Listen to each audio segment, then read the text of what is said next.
Annyeonghaseyo, Jocelyn. Annyeonghaseyo. So, Jocelyn, yesterday night, so pagkagabi, ni-chat imong mama nako nga paundangon na lang daw ka. So, unsa may rason nga nung muundang? Mundang ko para makafocus ko sa dinood na sa kailahan niya. 6:15 para mong panguli niya. Maglakaw man ni mama kay para may exercise po may gamay. Niya mo tumabot na may 6:30 niya. Ngit-ngit man kayo. May makahato na ko na si mama. Kung magluto ako may pabantayon sa bata. Yeah. Pwede man tika klasihan o buntag. Di lang ko sir ay. Dili lang ka. Ganahan gid ka mag-focus sa formal school nimo sa Marigondon. Oh nya. Unsa may maingon nimo sa channel? Goodbye. Goodbye. Diba niya, nisod ka sa channel, diba? Di pa mga kaibaw mo basa ato. Unsa may ingon nimo sa channel? Thank you.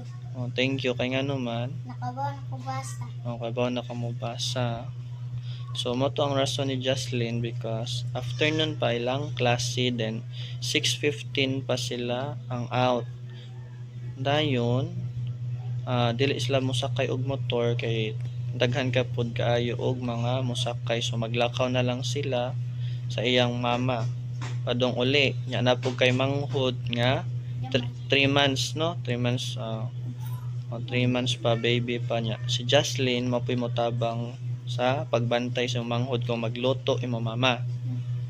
So mo tumuundang si Jocelyn kay mag-focus pud siya dito sa formal school sa Marigondon. So si Jocelyn po thankful kay siya sa Mactan Korea channel because nakaibaw na ka mo basa. Actually Jocelyn i-move down tatika sa elementary.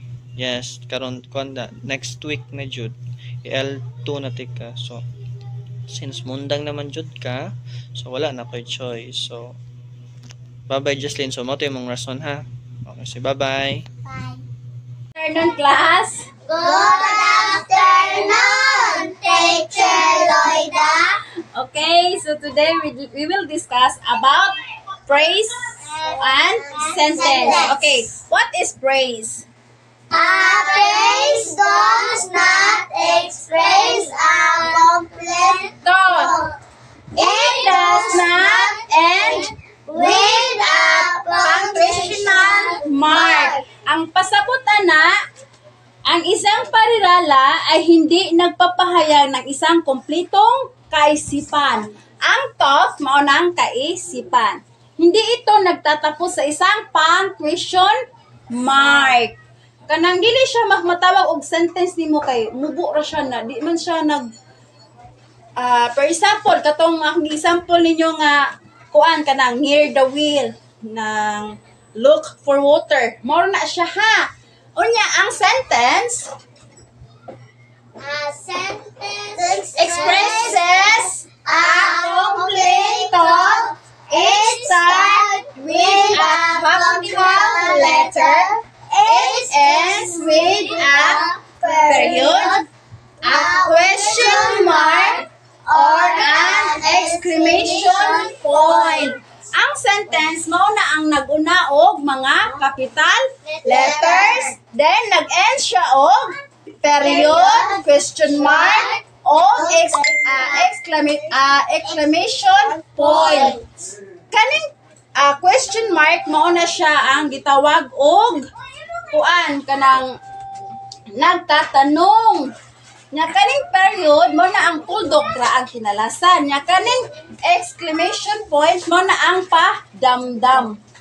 Ha? Then naguna siya og capital letters. For example, there was a pitcher near the well. O manay sentence. Okay. Did you understand? Yes. Okay. For example sa praise, pick up some stones. Manay praise. Yeah, example sa sentence, the crow pick up some stones. Manay sentence. Kaya nag-una siya og capital letters, niya nag-end siya og period. Kasabot wala? Okay. Okay, everyone. Have you done practicing? Yes. Okay, so what is the title? What is the title of the poem I gave you? I like to go to school. I like to go to school. Very good. Nya unsa nga kanta inyong gamiton? Bong daratatat. Okay, very good. So nabuhatan na og action. Yes. Na-practice na ang kanta. Yes. Okay, so ang ako ang gipabuhat ninyo is inyong kantahon ang poem, then after inyong kantahon ang poem, then inyong buhatan og action, right? Sakto dili. Sakto. Okay, stand up everyone be.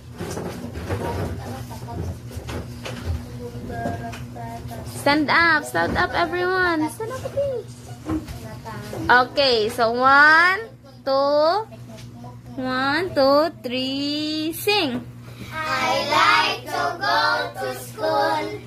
I like to go to school.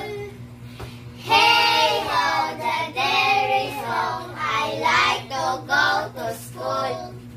I like to sing your song. I like to sing your song. Hey ho, the dairy song. I like to sing your song. Okay, so murag walay energy da. Managkaon wa pa? Wala pa. Wala pa. So inig uli ninyo kaon dayon ha. Yes. But I want you to sing again, but with energy. Energy. Paspas and kusog, okay? Dili mo syagit ha. 1, 2, 3, go! I like to go to school. I like to go to school. Hey ho, the dairy ho. I like to go to school. I like to sing your song. I like to sing your song. Hey ho, the dairy song. I like to sing your song. Okay, very good. Come on. Do you like to go to school also? Yes. Yes. Why do you want to go in school, man? Para makaton. Very good. So, do you think singing is good for you?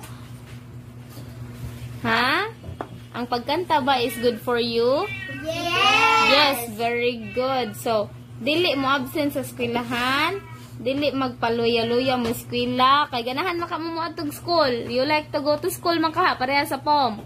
Yes. Okay, so walay mo absent sa eskwelahan ha. Kasabot wala. Sit down, be sit down. Sit down. I like to see the Sit down.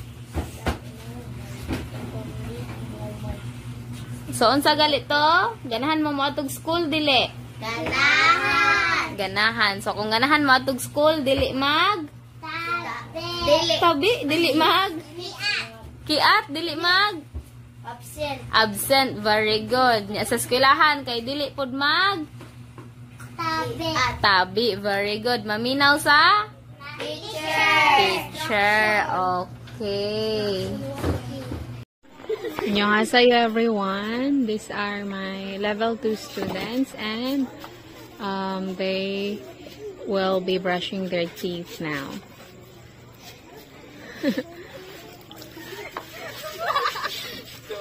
Ayaw mo diha sa seminto da, eri diri sa yuta. Para mauga ba, They're brushing their teeth now because their class just ended. These are my level 2 students. Samantha, Shamey, Jenny, Angel, and another Angel, Eunice, Athena, and Yashli. Where's Jofi? Uy, Jofi's hiding. Yana. Hi.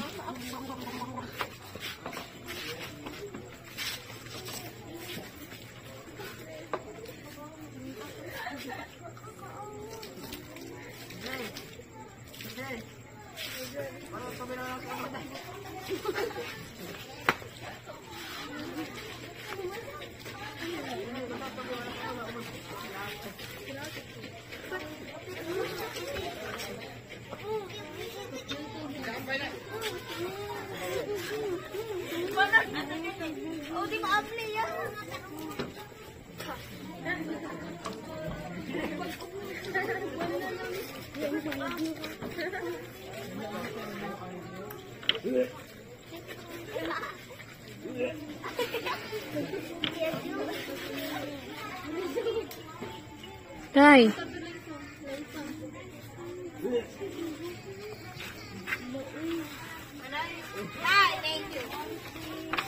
Asa ko na yung tape?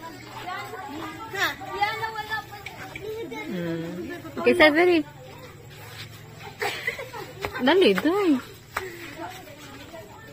Wala, thank you. Nanood, kasi magpa-flex. Flex your teeth.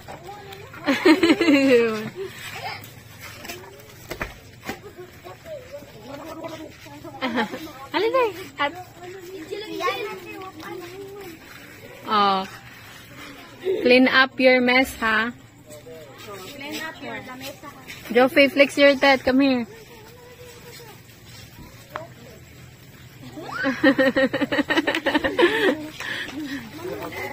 Eunice.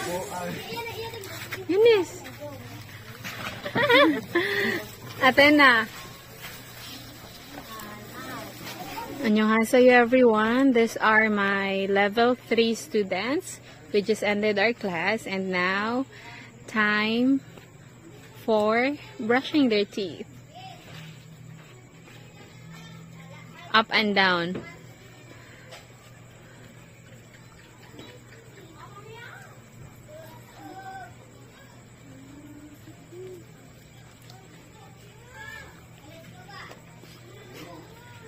Palipag-iya sa Jada para maglinya mo.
Done?